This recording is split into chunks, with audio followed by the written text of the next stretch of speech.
ka-farmers, ka-manalon, ka-magsasaka, ka-mag-uma. Ito ang tunay na bida ng bayan. Magtanim ng may puso, utak, diskarte, sipag at tiyaga. Reggae vibes para sa lahat ng lumalaban sa bukid. Puts-pat, dalhin mo araw-araw sa bukid at sa buhay. Tuloy-tuloy lang. Good vibes farming, taas noo mga idol. Farmer, scientist, astig at solid. O puts-pat, sama-sama tayo. Sipag at yaga, aangat ang kabuhayo. Mula umaga hanggang paglubog ng araw, mga magsasaka, saludo kaming tunay.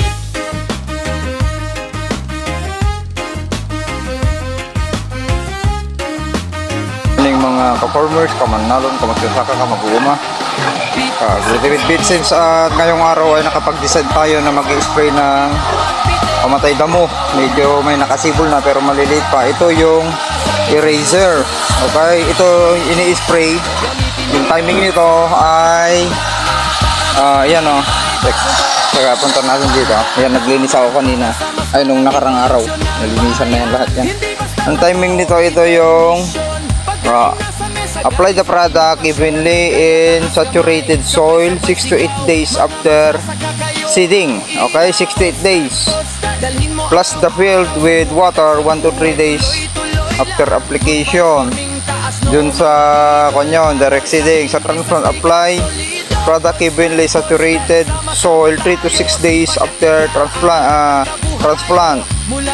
Flood the body water 2 to 5 cm 1 to 3 days after application. Okay, ito samantalahin natin umaga pa dahil may moisture yung soil at sakto ika 6 days yung sabong tanim natin. May 2 inches 1 inch half yung nahuli pa. Okay, yung mga nakabaon, o yan, sakto may basa-basa at mag-i-spray na po tayo. Okay, may moisture pa, ganun pag nag-spray ka ng mga pre-emergent at early post-emergent, kailangan may moisture yung soil, basa pa umaga, maganda. Kahit yung post para totally mamatay. Sharing po, tara maglo-load na po tayo. O yan na po yung direct seeding po natin, ganyan na kalalaki. Ayan, o yan na. Ang gamit natin 8 hole. Tapos unahin na natin dito para makita ninyo ito banda. Padaanan ko to, tapos isa dun sa gilid. Okay, dadaan tayo dun sa kanal na. Dun na tayo dadaan kasi yan yung maluwang. Diyan para makita ninyo. Ayan, maganda yung may basa konti yung soil pag nag-spray ka ng herbicide. Okay, hindi tayo nagpangputo ha. Ito ay nakasibol na konti. Yan para makita nyo. Ito po yung Project Atlas ng LGU at Department of Agriculture. Pinangalanan ng Project Atlas po. Yan, tama Region 2.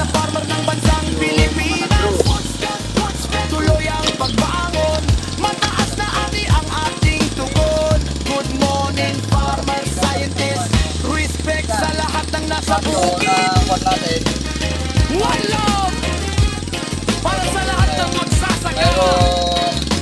Respect sa tunay na farmer scientist. Reggae farming vibes. One step forever.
try. Ayun, yung isang load natin, lumiko pa, pabalik. Ganon, okay, kakat na po natin. O yan, ang ganda na. Malalaki na yan, nakapasalubong lang kasi. Ayan o. Dito, kitang kita na. O, ganyan yung gap niya. Pansin niya, punta tayo dito. Yan yung gap niya. Napakaganda. O, ayun. Okay na. Okay. May uhulipan at may uhulipan pa rin tayo dito dahil nakatabi nga tayo ng may kanal tayo nakapalibot. Pag may nagpatubig ay natin hindi maiwasan yan, may lalabas na kuhol pa rin yan dun sa pilapil nakasuksok. Okay, cut ko. Hindi, pero ang taas na ng sikat ng araw. Ayan o, parang alas 10 na. At no, ito may sobra pa. Yan. Tapos ito na. May sobra pa itong kwan natin o, 1/4. Pero hindi na natin linagay. Okay, pang ipilapil na lang natin yan. Tara at magumagahan na po tayo. At si Sir Jemer nandyan, naka-second dose na si Faith. At iwanan muna natin kasi mag-iingay din yan. Nakang Jemer! Kwak pa lang takwa. Abaan mamigat. Magumagahan na po tayo. Yan na yung kwan natin pang world record na pre-produce po natin, foundation seeds. Yan. Nakakwan na. Okay. Yan, itamnan natin yung yung isa pang drum at i-kuan natin, lagay natin sa mga sako para hindi makuan at pagtatabihin natin dyan. Okay. Maglagay tayo ng isang puno at ibang puno para makuha natin yung productive na kaya niyang ilabas. Yan, tapos na. Ganda ng planting distance ng drone direct seeding. Okay. Maraming tatalunin ito. Sa rate na 20 kilos, makapal pa. Nakakapalan pa ako sa rate na 20 kilos per hectare. Pansinin nyo, makapal pa. Kasi yung nakabaon yan, yun yung nakabaon ay magsusuwi yan na napakaganda. O yung 40 kilos rate ang kapal. Siring po.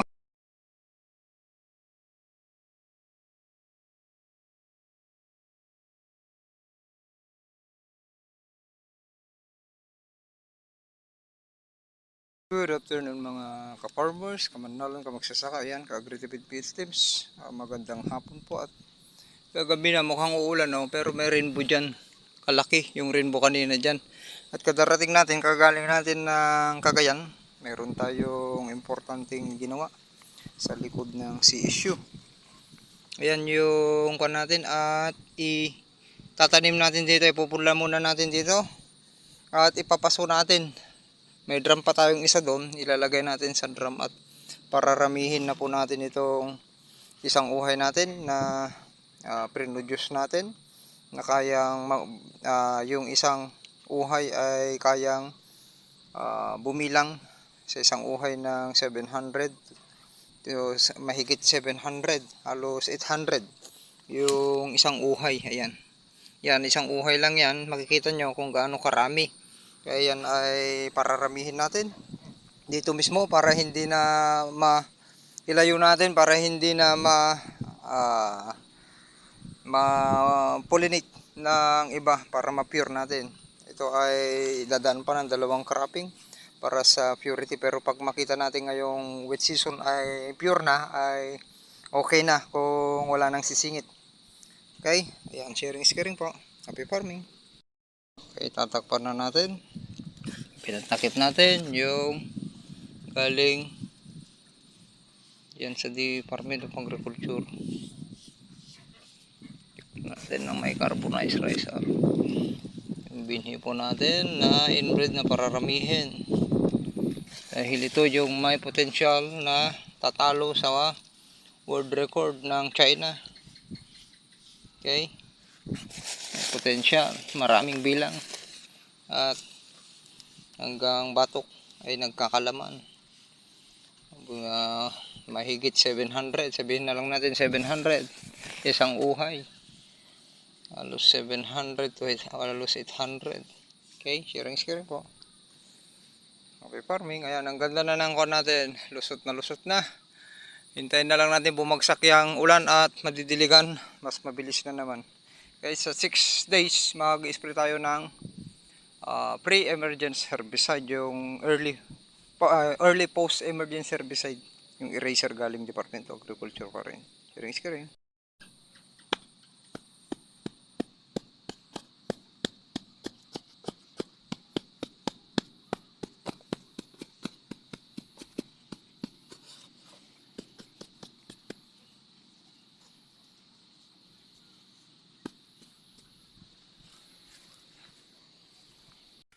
Good morning! Mga farmers yantes, ka-farmers, kamanalon, kamagsasaka, kamag-uma! Ito ang tunay na bida ng bayan. Magtanim ng may puso, utak, deskarte, sipag at tiyaga! Reggae vibes para sa lahat ng lumalaban sa bukid. Puts, dalhin mo araw-araw sa bukid at sa buhay, tuloy-tuloy lang. Good vibes farming, taas noo mga idol, farmer scientist, astig at solid. O puts, sama-sama tayo, sipag at yaga, aangat ang kabuhayo. Mula umaga hanggang paglubog ng araw, mga magsasaka, saludo kaming tunay.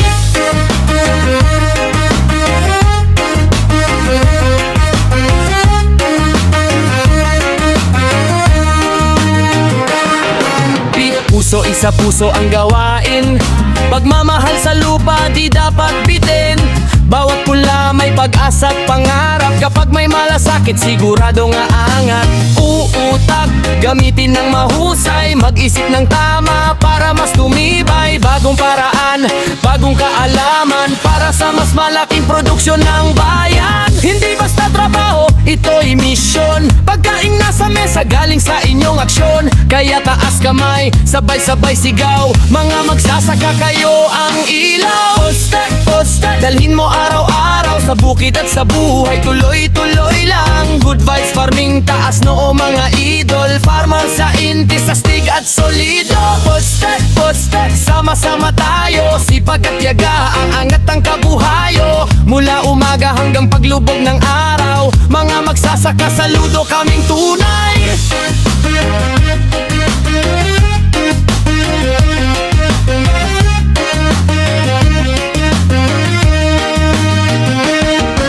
Diskarte para bumilis ang gawa, diskarte sa taniman para iwas sa berya.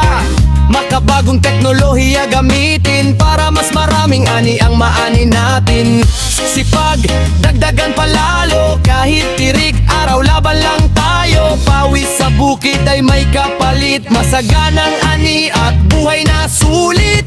Tiyaga ang tunay na sandata, kahit maraming pagsubok sa simula. Patuloy lang kahit matagal ang bunga, dahil ang tagumpay dahan-dahang dumarating sinta. Walang susuko, walang uurong, kaalaman at aral ay laging baon. Continuous learning, tuloy ang laban hanggang mataas na kita ay makamtan. Yo!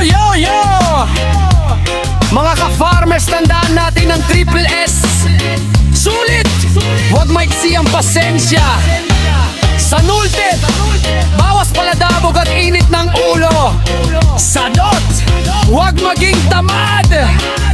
Patuloy na matuto, sumubok ng bagong teknolohiya. Dahil ang tunay na harvest scientist hindi tumitigil sa pag-aaral. Rikit sa bukirin, masayang pagdatanim, sama-sama natin. Kamanalon, kamagsasaka, astig na farmer ng bansang Pilipinas. Tuloy ang pagbangon, mataas na ani ang ating tugon. Good morning farmer scientist, respect sa lahat ng nasa buhay.